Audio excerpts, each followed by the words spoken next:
And it's a world, according to Kyle, podcast. Welcome, everybody. It's been a while. It's been a long time. And I got a lot of pent-up energy inside. I'm ready to release upon this microphone because gyms haven't been open to the full extent that I would need them to be to otherwise get out said energy. So, bear with me here as I flex on this microphone for the next hour and a half or so. I know what you're thinking, right? Oh, hey, another 5'7" health-obsessed white guy is doing a podcast. Oh, great. Well, hey, as the shoat dog himself would have said, get in where you fit in. Alright, just a little bit of housekeeping before we get things going. So, the way I structure these episodes for the first year is that we're going to have general TWA2K section for the first hour or so, and afterwards, if you so feel inclined, please stay tuned for the TWA2K Sports Report. That will be coming up after for about half an hour or so. As well, I also had people asking me about whether I was planning on doing interviews with the podcast. For now, no, but I would entertain the idea of an interview with an interesting person if it came up. How I was going to do it was that I tend to get agitated at podcasts and podcast hosts that will substitute an interview for the full show. And quite often it's a person that they're interviewing who takes over the majority of the show, not the person themselves. So how I kind of want to do it is that I want to make sure I have these standard episodes where it's just me going off for my usual segments. For now, we're doing one per month. Next year, I think we're going to do one every 2 weeks until I'm going one a week. But however long, however many times per month I decide to do the podcast, I still want to make sure, even if I'm doing interviews, that I'm doing standard episodes so that you're getting my full perspective on what's happening. So far as if you have inquiries about doing interviews, drop me a line at Kyleverse on Twitter. You could catch me on Instagram, KyleMax86 on Instagram. Kyle Max for Facebook. Check me out. Drop me a link. Drop me a DM if you're an interesting person. If you touch on some of the subjects that I'm spitting about, then let's set something up. Let's get it done. All right, now to start the show, just a quick little public service announcement before we get into the fun stuff. Now, this is kind of a serious matter. I just wanted to talk about the rise in Asian hate crime over the past little while, and it's been something that's very disgusting to see, especially when it happens in Canada. Like, we should be above that sort of behavior to segment someone out based on how they look, not what they're thinking. They're not out here with Mao Zedong fucking posters, pro-communist China ideology. In fact, more often than not is you hear white people spouting this, ironically, but it's very rare. I find that you see pro-communist China, Asian or Chinese people. In fact, they're often the ones who are protesting against the atrocities of the Chinese government, such as the treatment of Tibetan monks, and the treatment of the Falun Gong yoga practices, and just a lot of the pro-democracy movement in China that has been constantly peeking its head. It's not the white people who are out here protesting the atrocities of the Chinese government. It is often Asian people. Okay, any random Chinese person is just as responsible for the atrocities of their government as you are responsible for slavery that happened. All right? They're just as much on your side. And this is a very slippery slope that we're walking down if we're going to start alienating people based on how they look, because their government is absolutely tyrannical and pushing their power far beyond where they should be, as far as I'm concerned. I find it troubling what's going on there, and the iron grip that they have over the people. And trust me, they are not people who are out here actually advocating that this is a good thing. So, and we got to stop making this place shitty for anyone who isn't white. That's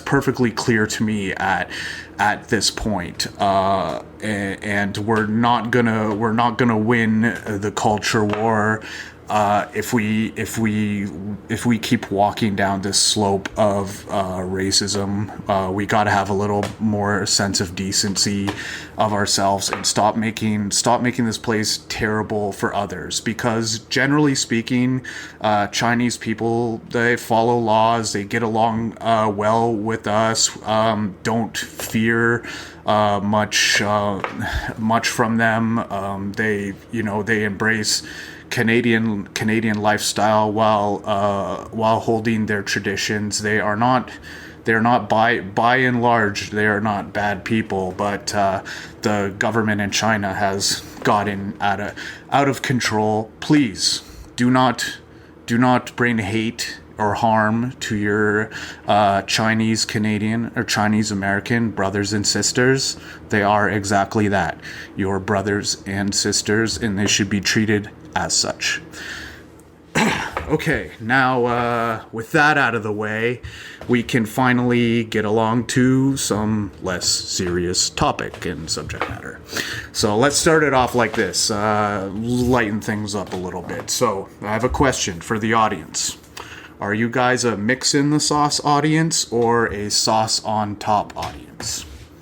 Because I happen to be a sauce on top podcast. So if you're a mix in the sauce audience, I'm cool with that. We can handle that. Just to let you know, this is a sauce on top podcast. Sauce on top would be the GOAT. All right. What else is going on here? Weather has been absolutely insane here in Canada for the past March. I feel like we've experienced a full year's worth of weather this month. Like, I'll be outside wearing a winter jacket, shorts, and running shoes, and it'll be the perfect attire for for the time. It's really, we've had the full buffet of weather. We've had snow, we've had rain, we've had summer, we've had cold, we've had wind. It's really been all over the place, and as that's probably as typically Canadian as you can get in a March. Somehow that is actually a preferred March to our normal marches. Normal marches were probably like 75% still in winter.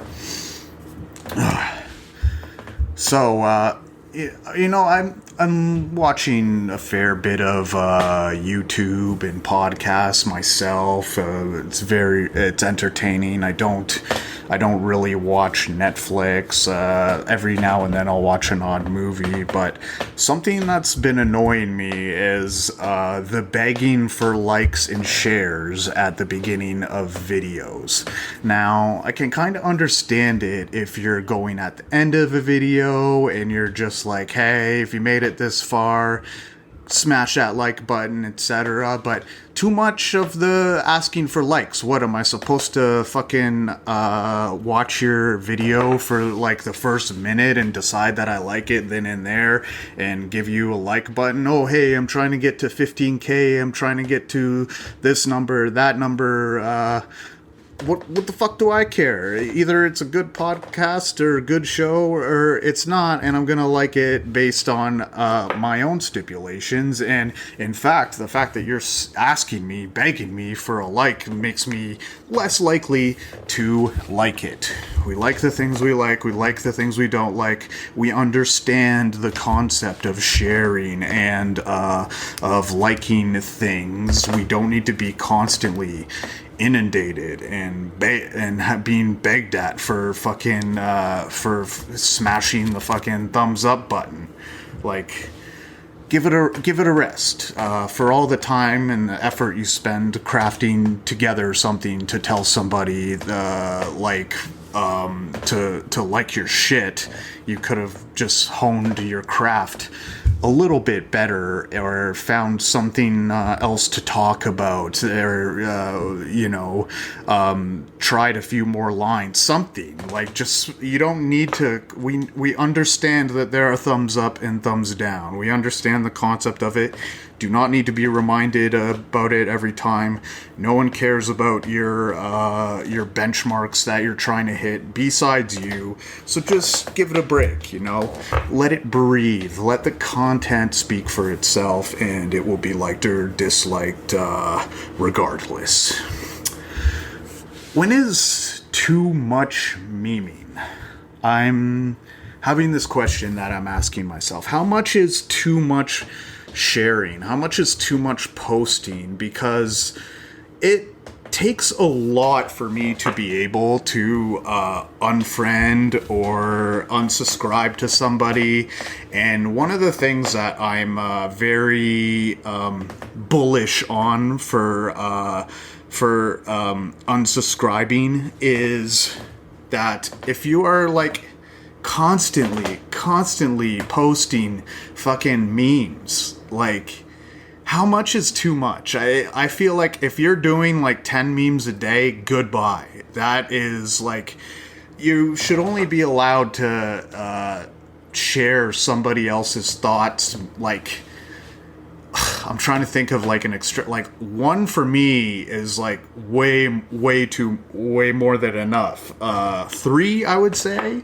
5 is especially 5 a day is too much territory. Like, how much fucking how much of people's visual space should be consumed with I don't want to go to work, it's a Monday, fucking cat memes? Like, give us a fucking break. Like, I don't mean to be rude, but I mean, I've unfriended people that I genuinely like in real life. It's just because I don't want to be inundated with memes. You should have your own personality. You should, like, otherwise, like, there's a cap to the amount of shit that you should be able to post from other people. You're just constantly sharing other people's thoughts. That's not why I'm on Facebook. I'm on Facebook to see your photos and what you're doing and your friends and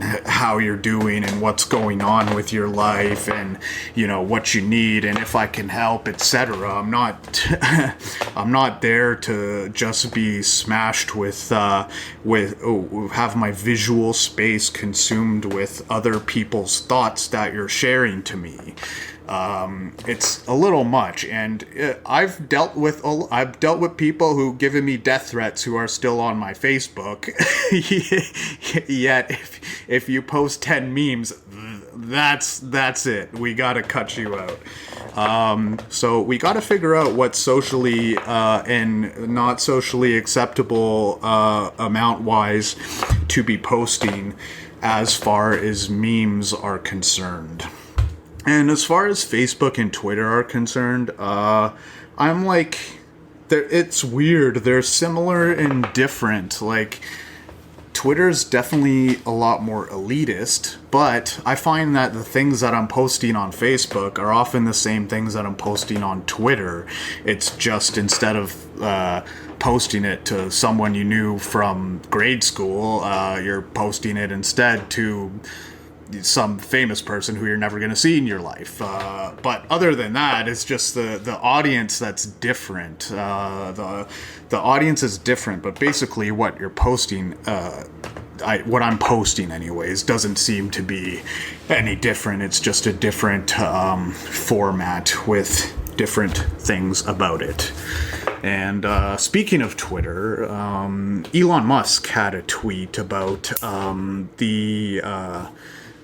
so he had a graph with an exponential curve saying digital camera technology. And then he had another graph to the right of it that was like a stagnant flatline curve. And he said quality of pictures of UFOs or something like that. And that kind of hit the nail right on the head for me. I've been getting a lot of like UFO conspiracy type of people just spouting off about that they think aliens are real. And well, while aliens might be a lot more of a possibility than like Jesus coming back, it's still pretty fucking far-fetched, and I don't think you realize just how far-fetched it is. Like, we're supposed to be a civilization going to Mars, and we're saying birds aren't real, aliens are real. Mars, here we come. Like, and the people saying this shit, it's like, you live in a town full of 10,000 people. A lot is unidentified to you. Like, you got a McDonald's in the year 1999. A lot is fucking unidentified to you. And I'm not saying this to be above anybody because, like, I live in Toronto. A lot is unidentified to me because I live in Toronto. It's not the mecca of technology or anything, but, like, the things that we don't know about are alarming, alarmingly high. Like, for fuck's sake, like Nikola Tesla was planting light bulbs in the ground in fucking in dirt and lighting them up electrically. Like, what do you think? What do you think we know about? How do you think we are so civilized to be able to point out that's an alien or that's not? What do you know about Area 51 and what's happening over there? Is it aliens? Is it a conspiracy? Or is it government experimenting on technology that they're not releasing to the public yet? Who knows? Who knows what the capabilities are? But what I know is that it takes us like a year to get to Mars, and there's no sign of habitable life in our solar system.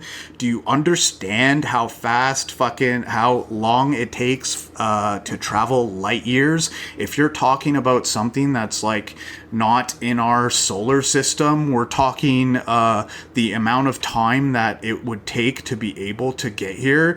And I know you're gonna spout some sort of sci-fi warp drive or wormhole shit, but who knows how much advancement that would require? that would require an insane amount of advancement to travel faster than the speed of light. We can't even communicate through radio waves to anywhere. How do you think another place, even if we could communicate with a galaxy far away, if we could even communicate with them, how the fuck are they going to be able to travel here? I can't even fathom us communicating.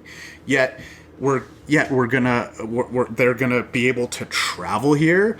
I mean, I guess panspermia could have happened, and that we could be a civilization that was planted here by aliens, but it seems pretty fucking unlikely. You think maybe there would be a sign somewhere, and I know many people are pointing to the pyramids as some sort of sign that extraterrestrial life carved this thing out. It's like, no, that is an embarrassment to the people who actually did those things. You don't think that was able, the pyramids were able to happen by human ingenuity? What you aren't taking into consideration with the matter is that things sometimes get worse as technology progresses. So our ability, our obsession with perfection of a craft or a trade, it digresses with time. Like, think about books. I view people saying pyramids were built by flying saucers. That's like 1,000 years down the road. The people of that time saying the Bible was written by aliens, because the concept of writing anything more than 5 paragraphs is mind-blowing. It's ridiculous. It's ridiculous. The 1969 was the first computer. If you told people that we'd be walking around with smartphones today, they wouldn't even, that technology would seem alien to you.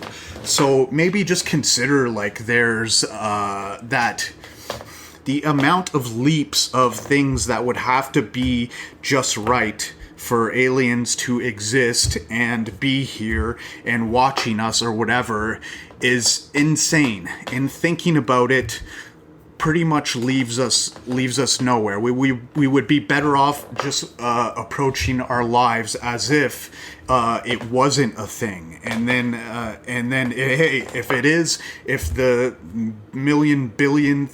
billion shot is true and that aliens do exist, then we'll deal with it then.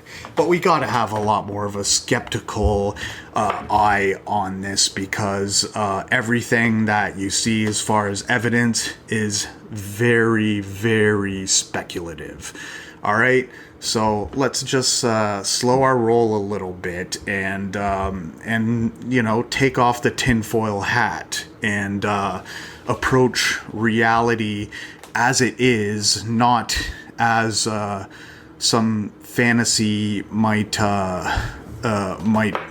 as some fantasy you want it to be, because it doesn't necessarily make it true. And we're not better off for these wild goose chases. We're better off just focusing on what is real.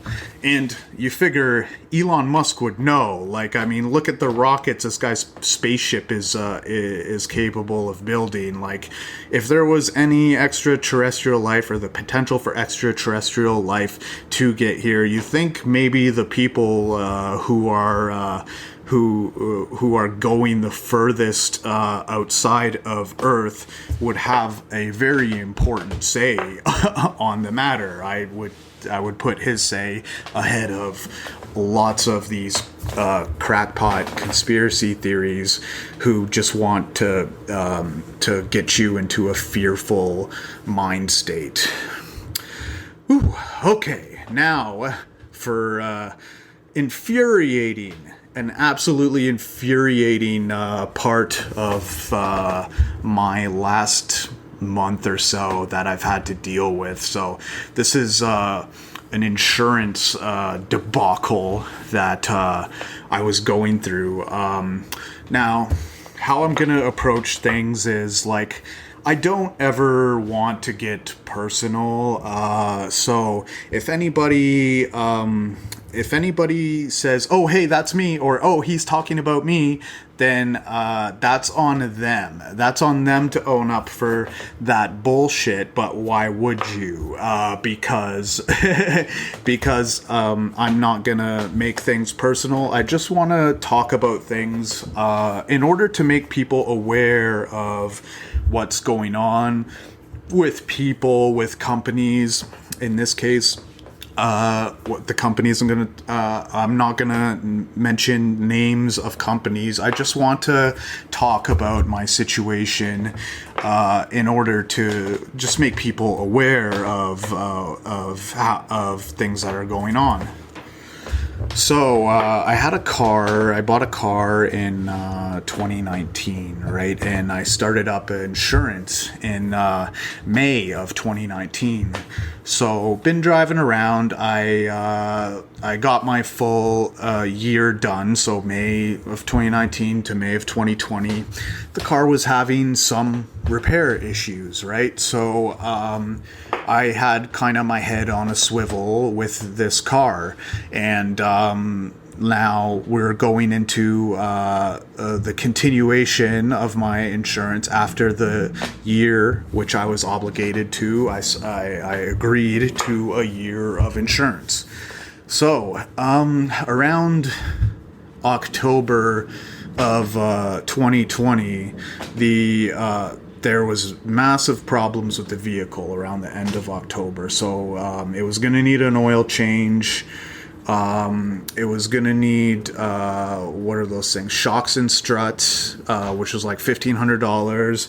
And there was something wrong with the engine that just blew. And that was going to be another $1,400. So all told, we're talking like over $3,000 to fix a car. And I didn't even really pay I paid $1,000 less than that for the car. So I decided to just get rid of it, scrap it. It wasn't worth fixing. And like, the whole reason I got the car to begin with was because I was kind of seeing someone at the time, and for me and for being a guy, it's like that's the only real reason that I would get a car is for a woman. I wouldn't I don't need what I need a car for: payments and gas and insurance. That's like, that's like a luxury expense, and it's much better for me and like my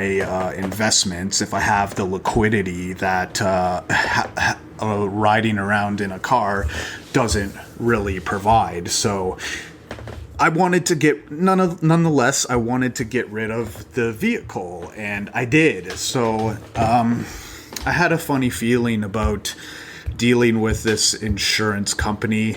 It was one of the cheaper options that I had available for insurance wise. So I put a stop payment on them for the October, because I had already paid first and last when I first signed up in May of 2019. So I had my last insurance payment in the bank. So I call up on my payment date was the 27th of October. I call them up on the 27th of October and say, hey, I'm not going to be needing my insurance anymore. I sold my car, yada, yada, yada. And so the guy tells me that I owe for the remainder of my insurance that I agreed to. He said that I still owed him for the full year. What? What on earth operates like that? So if I get a gym membership and I go for my full year, and like a month later I don't need it anymore, they're gonna still charge me for the full year? I still had seven months that I quote owed them for. which turned out to be like over $2,000. I had no claims, I had no accidents, and I wasn't using the vehicle anymore. So I thought that this was peculiar, and he asked me, he's like, do you want to cancel? Do you want to cancel? So I didn't give him an answer about whether I wanted to cancel, because I can't cancel to something that I didn't agree to. And it was weird because when I was first signing up for this insurance in May of 2019, I directly asked the representative, I'm just like, so what would happen if I go to sell the vehicle and I only need it for 3 or 4 months? And she was just completely nonchalant about it. She was just like, oh yeah, well, don't worry, we'll take care of that when the time comes. Okay, well, I just gave them the opportunity to say directly that what their policy was. If they had a policy where you had to sign for a whole year, and by the way, what the hell is that? So what? Cars are only supposed to break down or get sold within your year obligation to the insurance. So anyways, I found this very shady. I'm glad that I put the stop payment on. They kept sending me letters, and then eventually this collections agent calls my phone. And so he calls up and he's like, oh, hey, yeah, so you owe blank insurance company $1,000. He's like, if you give me $500, we'll call it a day. And then and then I'm just like, whoa, wait. It's and I explained my story. It's like, well, so what am I supposed to do? Just give you $1,000 when this doesn't seem right? And even he was like, he's like, wait, they didn't say it was prorated or anything, which is exactly how it should be. I didn't have any claims. I didn't have any accidents. I didn't need it for anything. So why not just end it then and there? So even the collections agent found it strange, and I'm just like, sorry, I'm gonna have to deal with this via the ombudsman. So I tried to get a hold of an Ontario ombudsman for this, and I emailed them a very lengthy email, not 3 pages or anything, but 1.5 pages detailing exactly what I just explained to you. So I told them all this, sent the email, get nothing from them. Then I hop on the phone, start playing phone tags, and eventually I was directed to something called RIBO, the Registered Insurance Board of Ontario, and I was directed to them and ended up telling them my situation, explaining it in detail to them. Now, so the insurance that I was under was a smaller company under a bigger umbrella company. So initially, the bigger umbrella company got back to me after I had the discussion, let's call it, with the insurance representative that I was trying to get to cancel my insurance. So the bigger umbrella company, a few days later, calls me, and they just had a very dismissive tone about what I was going through. Just like, yeah, well, we reviewed your case, and we found that the insurance company was still in the right, and I'm just questioning. I'm like, really? You think it's okay to charge somebody for a full year of insurance? And even when I tried to ask about it early, you were totally dismissive about it, as if it wasn't a thing. As normal businesses don't operate like that. And she's just like, well, why didn't you get your car fixed? Some neck snappy type of way she's saying in it, trying to berate me for not getting my car fixed. Well, excuse me, lady, it's not your call what I do with my vehicle, and the fact that I spent $1,700 on the vehicle and it needed $3,000 worth of repair and already had 200,000 kilometers on it. That is some numbers for me to worry about, not you. So initially they were very dismissive about it, and still suggested that I owed them what the insurance company said. So the bigger umbrella company was agreeing with the smaller company, insurance company that was handling my matter. So that's when they brought it to the collections agency, and then I got in touch with this Ribo, and then so after I get in touch with Ribo, sent them the email, then all of a sudden I get a call from this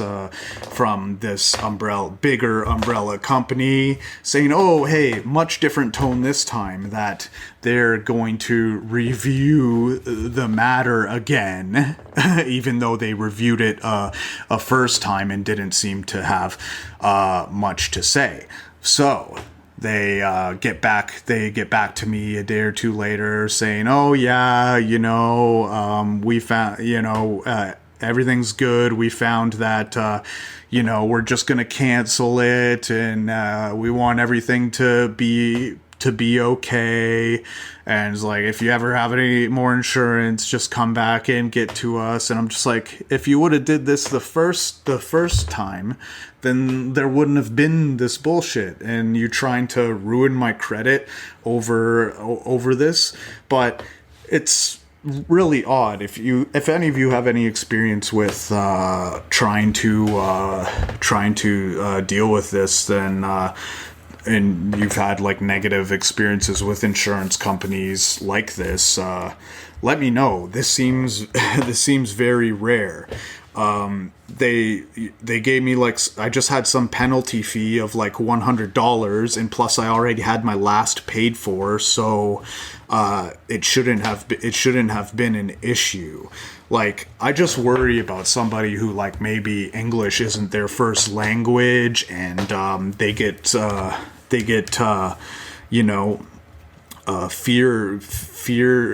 scared into like paying these assholes money that they don't deserve, because they're all of a sudden threatening you with collections agencies. So that was a whole debacle. But the motto of the story is, I will, if you try to screw me over, if you're a business trying to screw me over for something that you don't deserve, I will come at you in any way I can possibly do. And I don't know what happened. Maybe that guy who initially I was trying to cancel with ended up getting canned or something. He just was not explaining anything I was not explained anything about prorated, pro rata, penalty fee, nothing like that. It was, you owe the remainder of your insurance. So I don't know how this guy was hired, or whether he was having a bad day taking it out on me, but see, this is why in America, like, people in Canada, they don't worry about getting sued. We just have regulators boards to go and tell them, okay, be a good person now, and they would never try that shit. Imagine a class action lawsuit against a huge company that's an umbrella, and actually an umbrella for this smaller company that's actually qualifying this bullshit that they were trying to pull on me. Unfucking believable. That's all I have to say about that. Let's bring up some tweets. We're gonna go over a tweet deck from the month of March, and we got a few things to comment on. So I had a tweet that was pretty popular. This one person said, let's be done with Canada. They think it's constitutional to tax us simply to heat and power our homes, go to work, eat, and basically everything else we do to survive the winter with no other reasonable option. I'm done. And I said, sarcastically, that's not the attitude of a nice Canadian. Nice Canadians are supposed to question nothing, pay egregious taxes, and wonder why we're making $100K a year and still shopping at No Frills. That seemed to get a lot of likes because it happens to be true. Like this thing that we've been going through for the past little while has really been an example of that. Like America per capita is dealing with 2 times the rates of infections, all while we sit here and boast about our great healthcare system and our great medical system. How great is it if it's falling apart at the seams with like half the per capita infections of the United States? It just doesn't make sense, and it's really, this whole thing that's been going on has really been revealing as far as the motives of the government and the uselessness of the tax dollars that we've been paying. And when shit really hits the fan, doesn't really seem like we have it so great. Don't you get tired of these people who complain about daylight savings like all week because they lost 1 hour of sleep? Like, maybe you just stay behind an hour of the rest of the population and catch up whenever you feel like you're adjusted. How about that, since it's such a drain on you for that 1 hour of lost sleep? Personally, I like it. I like the adjustment that's done because it's good to have more daylight and have it like not be bright at like 5 a.m. in the fucking morning. Initially, it's done for farmers, I believe, and I don't really have a problem with it. If an hour is that important to you, maybe you should reevaluate your time instead of complaining about 1 hour time change. Okay, what else happened the month of March? All right, the Grammys. Now, is there any award on earth less representative of a quality assessment of what the award actually stands for than the Grammys? It's unbelievable. You know, it's pretty bad when the AVNs are a more classy ceremony than the Grammys. It's a pretty rough sign of the times that we're living in that could happen. But I've been saying all along that the Grammys are ridiculous. They don't actually authentically award musicians based on talent.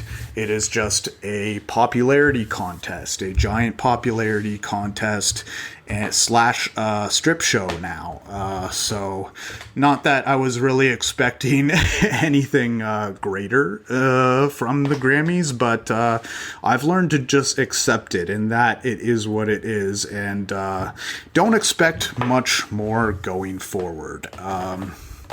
Now, another tweet that was a little bit spicy was Dan Orlowski. Now, Dan Orlowski's a sports commentator person, but and this is kind of like a sports, somewhat of a sports topic. I think he's talking about general life, though, but it seemed to be pretty spicy, and I actually had some takes on it before he came out with this tweet. I had kind of the opposite to say on my podcast for the end of February. So let's just go over the tweet real quick. So Dan Orlowski at Dan Orlowski 7. I don't believe in ever having a, quote, plan B, end quote.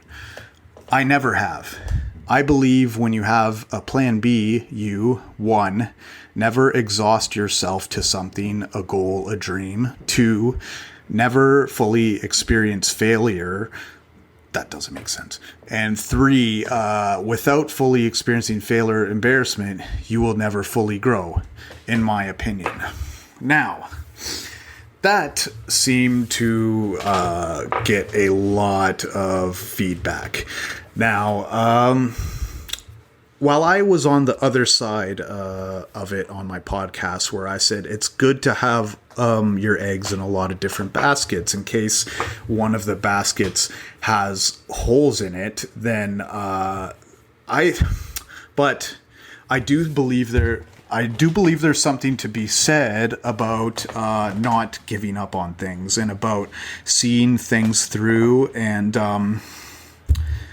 okay, let's you don't want to just give up on things, and you want to have a very you like the things that you do, you almost want to treat it as if you don't have a plan B, but you should have a plan B, because you don't know what things are like. If you're too deep into something and you realize that it's not what you thought it would be, or that the ways you succeed in it are not authentic, like, for example, what we just spoke about before with the music industry. You are not authentically judged as an artist based on talent now.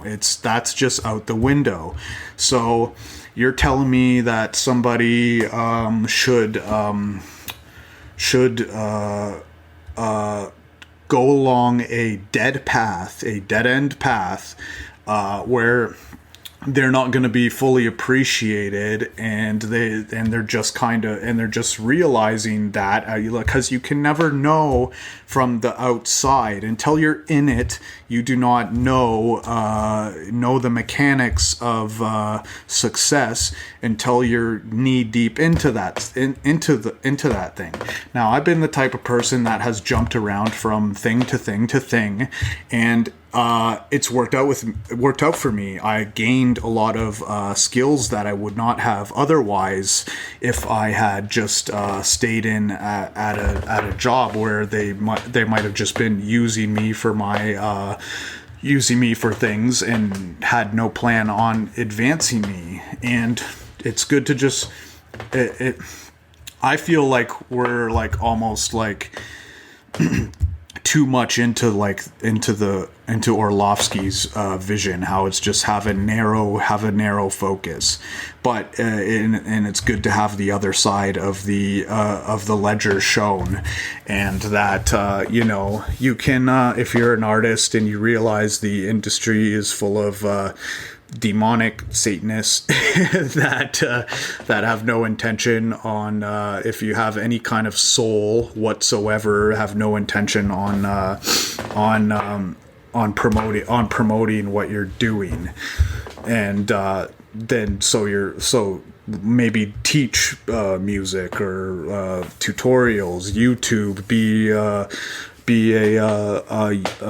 commenter, have a channel. Like, why is that so bad to pivot from? It doesn't make you any less of a person. It doesn't mean that you cannot achieve success in the field. It just means when you are in something, it's about the energy that you're putting into it, that while you're doing it. If you really like something, you'll really start to put the energy into it. Now, if you're talking about a profession like football or basketball, like, okay, yeah, it's a bit different. If you perceive it like you have no plan B, then maybe that's better for your overall health. But if you do things that way and you experience a failure, it might be a devastating failure from which you will not be able to recover, and your life will be just focused on this one thing. So if you have something, just you want to try it out, and if you genuinely want to do something, you want to really push it, and you want to really get into the thick of it, and you don't want to give up too soon. But that being said, to just abandon any form of a backup plan, that's kind of silly also. So those were the kind of tweets that highlighted. Wait. We got one more. We have got one more. And I was going to save this for the sports report, but it's sports/life. So let's pop it up here. Okay, so Gord Miller of TSN, the Canadian Sports Network TSN, he called out Barstool Sports for being misogynistic and saying that not a lot of women say it, but Barstool is misogynistic and yada yada yada, and they're like a bad influence on media. And this absolutely steamed me off. Like, imagine working for the Canadian dinosaur sports media and thinking you're better in any regard to Barstool Sports. And Barstool has given multiple millions to small businesses. What the fuck has TSN done? Who the fuck even is Gord Miller? Okay, like, I do not know this guy. He would not be successful if he didn't have a big company backing him. All the guys I listen to, Gabe Morency, Cam Stewart, Spittin' Chicklets, Barstool Sports, are all examples of success online, appealing to a wide demographic, talking about the things that people want to hear about, and in a way that they talk with them.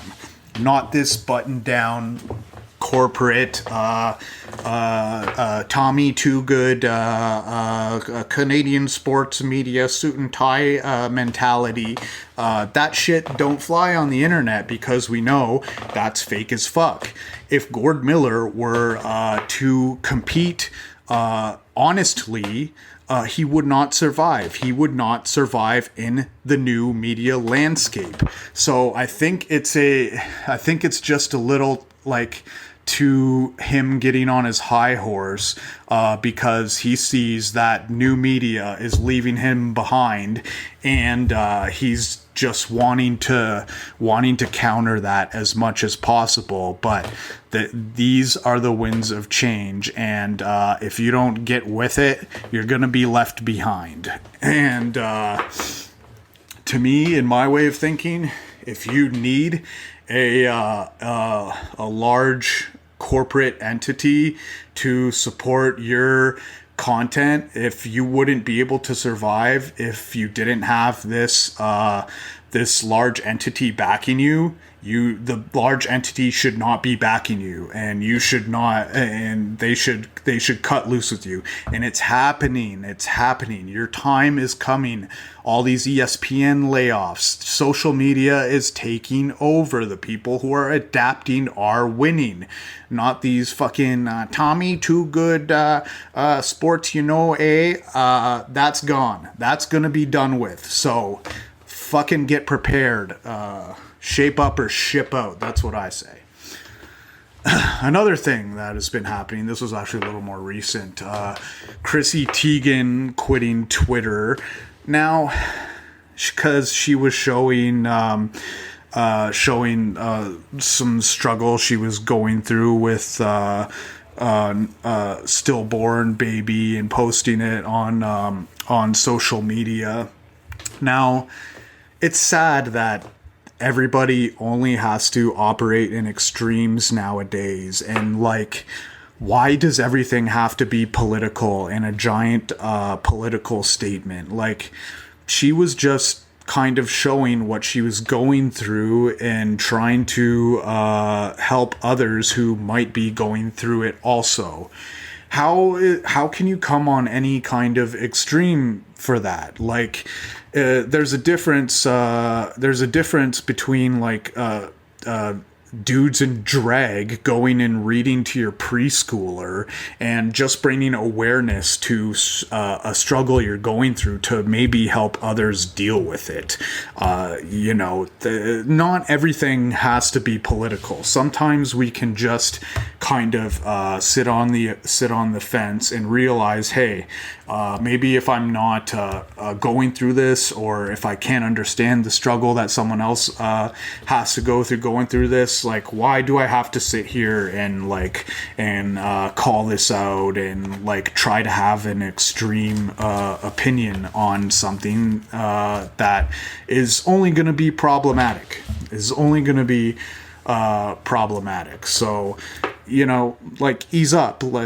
It's just someone bringing awareness. I know you guys are all pent up and can't wait till you get out and you go online and you have to have an extreme take about something. No, you don't. You really don't. And this is like the tearing at the fabric of social order.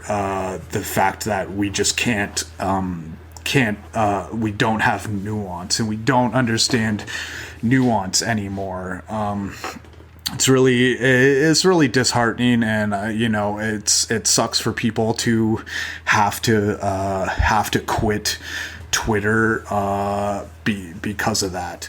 But that being said, I can't really talk about the emotional struggle that she was going through, but like I said, I've had people threatening to kill me, this, that, and the other thing. Like, you shouldn't be on Twitter, and it's a good thing to not be on Twitter if you're very emotionally volatile, and if things are gonna just drag you down. It's a bad thing to be on. And I don't think nowadays people are really, if you don't post online every day, people are really gonna like start to question you. It's like, that's kind of normal. Sometimes people just need to take a break.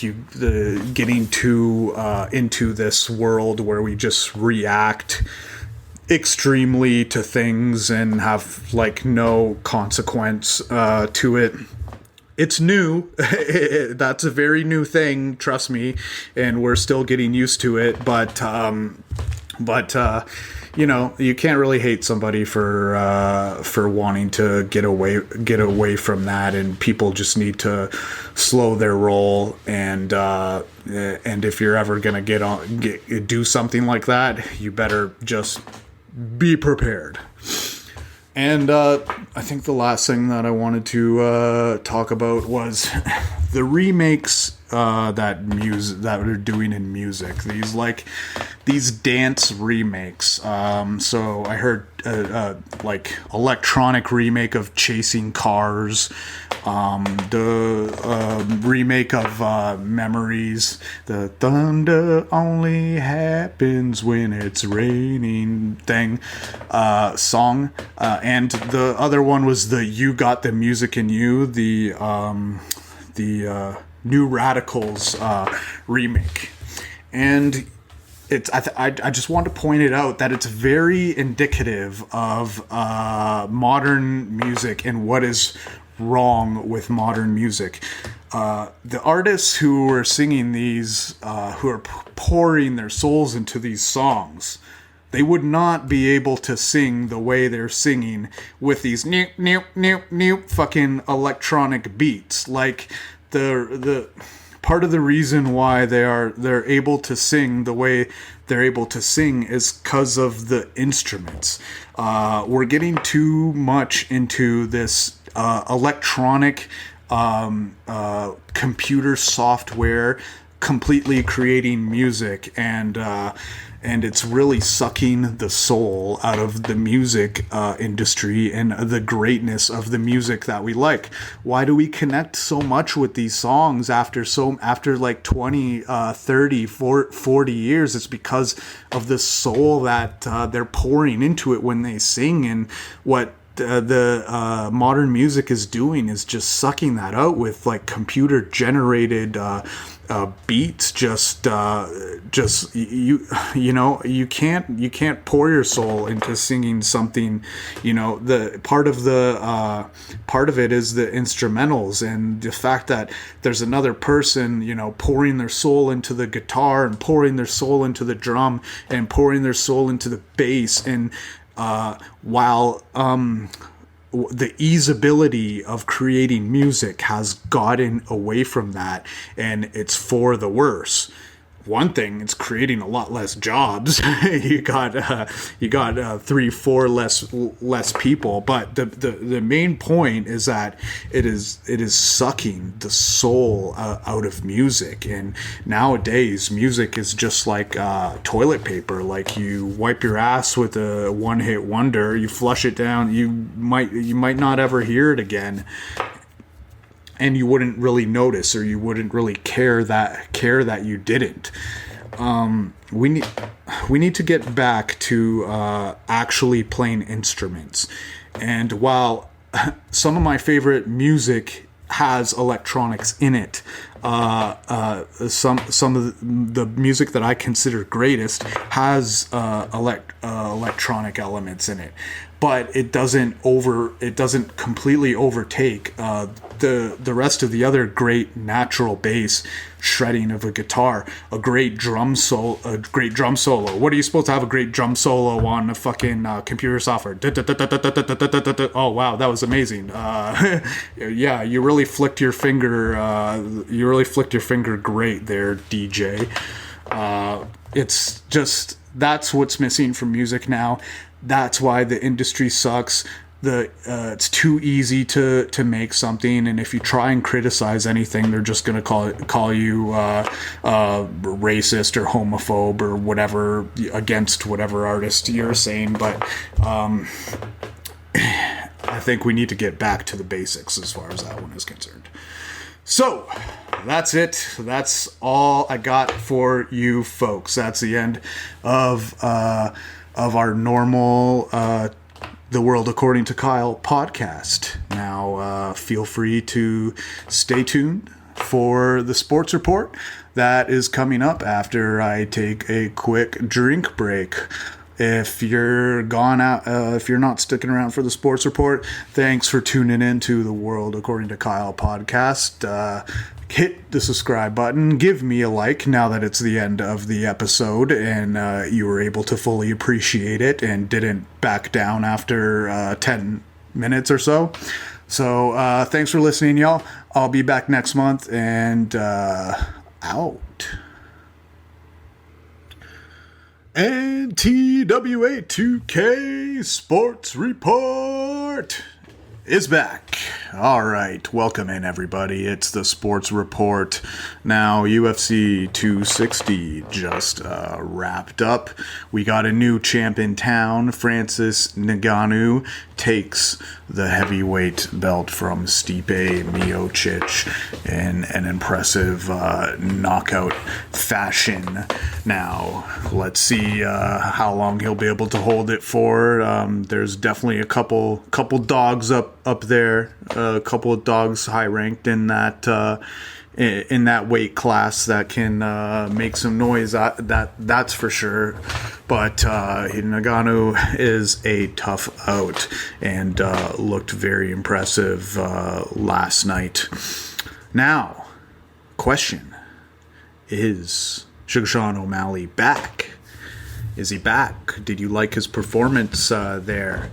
I'm gonna say it was a little sweet and sour for me. He looked like let's start where with I'm not impressed, because that was that's a little less detailed. When he had the opportunity, I believe it was in the first, when he caught him with that roundhouse kick, I think it was, and clocked him in the head, and Almeida goes down, and O'Malley's walking off, acting like he won. Man, Buddy bounced back in that fight and came back and was started to smarten up in that fight and started to do things that O'Malley got O'Malley uncomfortable. Man, how you gotta chuck your ego out and just stop trying to showboat and go in for the kill. You got him down, jump on him, and fucking end that shit. I almost betted on O'Malley by KO, and while I would have won late in the third, I would have been so fucking steamed that he felt the need to showboat instead of going in for the kill. I know you're proud, I know you're happy, but that type of shit with a guy that you're lucky it was Almeida, and Almeida came out with a terrible game plan, not utilizing his leg kicks enough, and O'Malley came out banging in the first.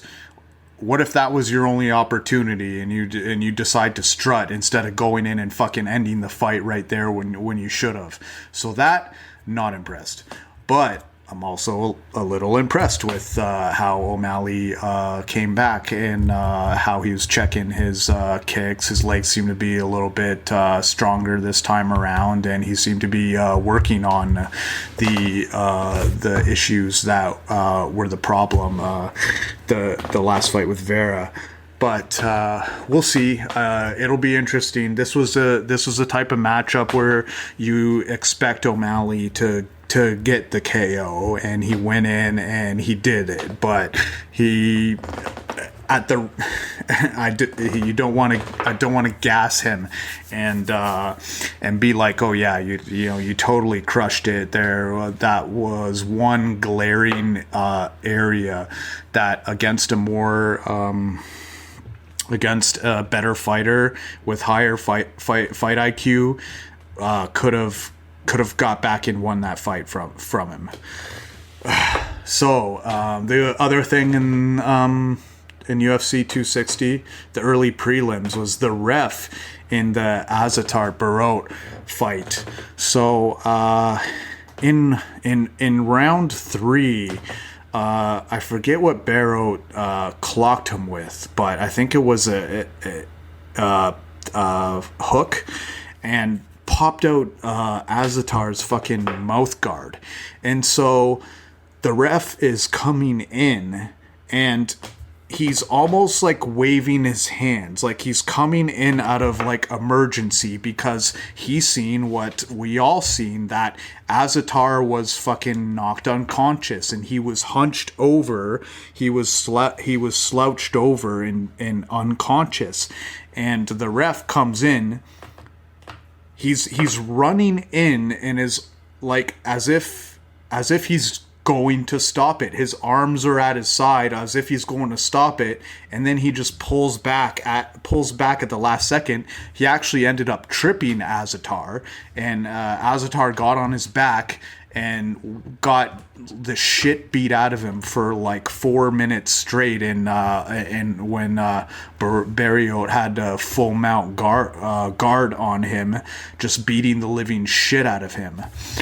Now, it's not. I think that the corner maybe should have been looked at to stop it, because he was literally getting like his life taken from him, and but the ref was all about this little shit. Like, he kept trying to call out little shit and kept trying to intervene in the fight, and so he actually intervened while the guy was in full guard because his mouth guard was out. He tells him to put his mouth guard back in, and keeps like, the guy's mouth guard was, if your mouth guard is out, you got knocked the fuck out. Like, and he was unconscious. There's a reason that the ref was running towards them to stop it.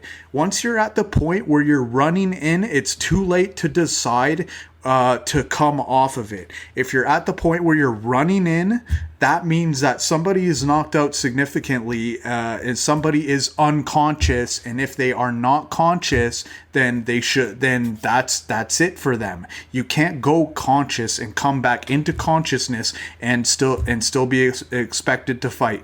You took the power shot, you got knocked out cold, you're done. And that's why the ref was running out there. You should not have pulled back in that spot. That was the appropriate time to end the fight. That fight went on 4 minutes longer than it should have. It was a complete shit show. And I'm never going to say comment on somebody's job. He's obviously a professional. Some professionals have bad days. It's not my job. It's not my job to say. I believe in second chances. I believe people can change. I believe people can fix their issues. And I don't just necessarily feel like saying what should or should happen to somebody, because the company knows best in that circumstance, and it shouldn't be up to somebody on the internet to decide what the fate of the referee is. But I feel like that's something that should be brought up, and that if you as a ref are pushed to the point where you're running towards the fight, it's over at that point. Where you are, as an emergency, you're supposed to be kind of staying on the side watching it. There's a reason why you were running towards the fighter. You're running towards him to stop it because you saw a guy get knocked unconscious. You don't have to question any more than that. So it's a tricky thing when we're talking about human beings throwing their fists into try and knock other people unconscious. It's a tricky thing to try and manage, but I just feel like that was worth pointing out to kind of showcase something that's an issue with the refereeing in the octagon. Also, another thing, they always talk, don't hook the fence. Why the fuck is there a fence there in the first place? Why not have plexiglass? Like the natural, you're supposed to hook, your natural inclination of your appendages is to if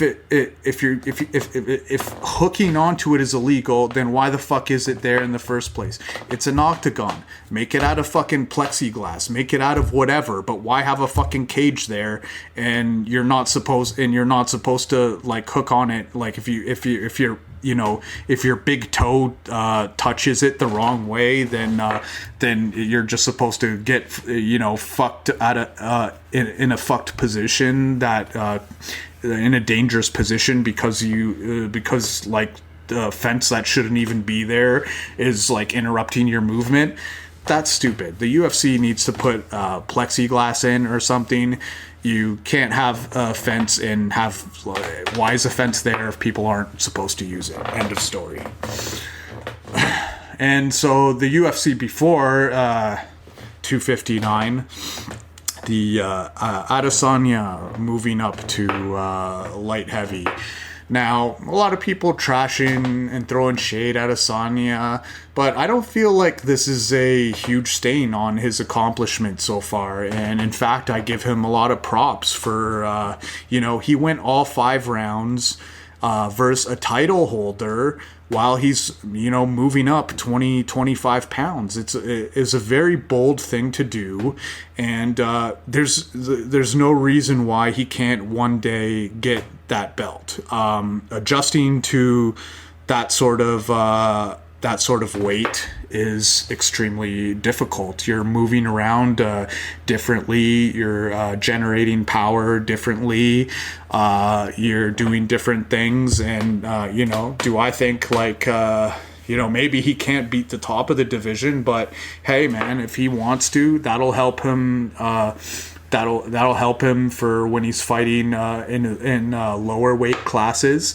And also, who knows what happens if he came in to a light heavy bout, with a borderline top 10 opponent. Who knows? Maybe he wins. I don't feel like it's a stain on his career, his accomplishments. He's still a great fighter.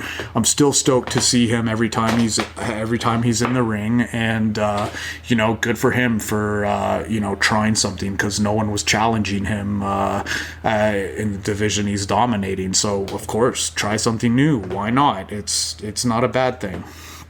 And I see a lot of people commenting on, with Khabib retired and all these greats retiring, that the UFC and Conor not underperforming recently, that like the UFC is in a bad spot right now because it doesn't have anybody dominating, and I don't agree with that. I think true fighting fans should love it. It's nice to have a top 5 matchup and not have it like go 1, 2, 3, 4, 5 accordingly. It's it's amazing that Derek Lewis can walk in there and knock out the guy who's like the number 1 contender. Like it's like I love that parody. I don't think like why it's not my psychology. My psychology is that I love to see good matchups, and I like it when anybody can win. But like I don't get the psychology that's like you need to see someone just completely crushing it in order to enjoy the sport. Like you need to have a Jordan dominating in order to think that the sport is any good. Those are not real sports fans. Those are front runners. Those are people who are not genuine sports fans. People who don't truly appreciate dynamics and just need to see greatness. All the meanwhile, while you follow them in real life, and the lives they lead are like the opposite of great. But they just need to see greatness in order to feel better about the fact that they don't achieve it in their day-to-day lives. That's my opinion on that. Now, transitioning over to the NFL. So, New England making moves now, aren't they? I feel like Belichick is shook off Brady, so otherwise I don't think you can really justify what he's doing right now. Think about it. He's building a discount free agent bubble team while he's supposed to be in the middle of a rebuild. How much sense does that make? You're not going to get better this way. Spending all this money to get some mediocre players, discount fucking quarterbacks. The way you're gonna get New England back to its greatness again is by accumulating high draft picks and rebuilding your team from the ground up. This is putting a fucking band-aid on a dam that's breaking. That's the Flex Seal meme, basically. The Band-Aid is discount free agents. And, it might get them in the playoffs, but as far as, like, the future of the Patriots goes, I think it was a bad move. We'll see how it plays out. AFC is very crazy right now, but are you really so confident in Cam that, or... like what's your plan if that doesn't work? Which is a very real possibility. But that's my explanation, is that Belichick and Kraft were shook off Brady's Super Bowl, so they went a little crazy, and I think it's going to set the Pats back for the next decade at least. Now, who does the San Francisco 49ers, who do they like at number 3? Did they do this because they're thinking maybe there's a chance that Zach Wilson will still be there? I don't think so. I think the Jets are going to draft him. I think he's a good plan B, ironically, Orlowski, for if Sam Darnold doesn't pan out. So let's just consider that what's supposed to happen is going to happen, and that it goes Lawrence, Wilson, 1 and 2. Is it really Fields? Is it Fields that they like? Could it be Trey Lance? Mac Jones?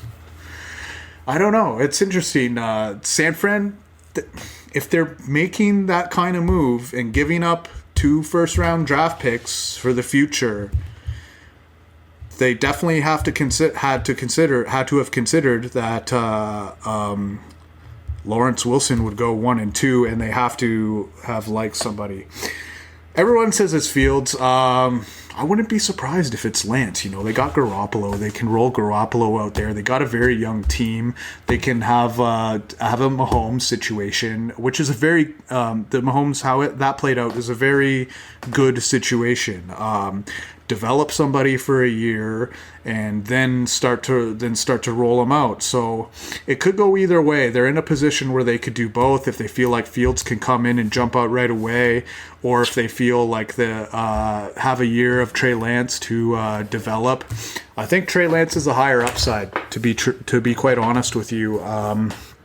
If I had to rank Lawrence, Wilson, Lance, Fields, Jones, and that's how I would go. I thought Lance, just for what he did at NDSU, like when your Fields, look what Dwayne Haskins did in the Ohio State offense.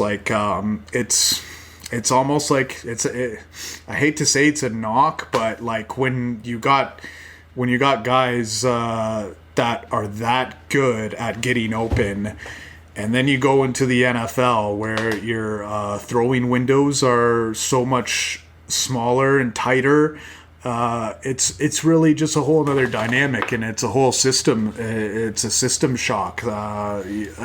So we'll see what happens. Don't be surprised if they like Lance at number 3. We shall see. Now, here's one thing that's been bothering me about the NFL, and it's cropped up recently with this, the quarterback market in the last 5 years has gotten so much better. The median level of performance of the quarterbacks is rising tremendously. I don't know what it's to do with more pro-style college concepts, or just colleges doing a better job getting their kids ready for the NFL. But that either way, there's an incredible saturation of talent in the NFL, and I think the NFL would be wise to expand over the course of the next couple decades. I think they should add at least 6 more teams in 12 to 15 years. The talent's going to continue to come out, and the fact that guys like Jameis Winston are sitting on benches is absolutely insane to think about. That 5,000-yard quarterback is on the bench. There's too much talent to not expand right now, and we could expand and still have this CFL or CFL XFL merger, and still have that be good, and still watch great football. Now, being as I am a Canadian, you would want to my take on the CFL NFL merger. Now, I did play a little football in high school, nothing much, a little cornerback, a little special teams, etc. I I've gone to CFL games. I root for the Argos because I'm in Toronto. But that being said, I think that it's kind of a little silly the way that the rule changes that the CFL has. And I respect it. It's definitely better than no football. The 3-down football is definitely better than no football. But the way I compare it, it's like if hockey in America, they had the goalie nets in the center of the ice. It's just it's a distortion of the things that make American football a great sport.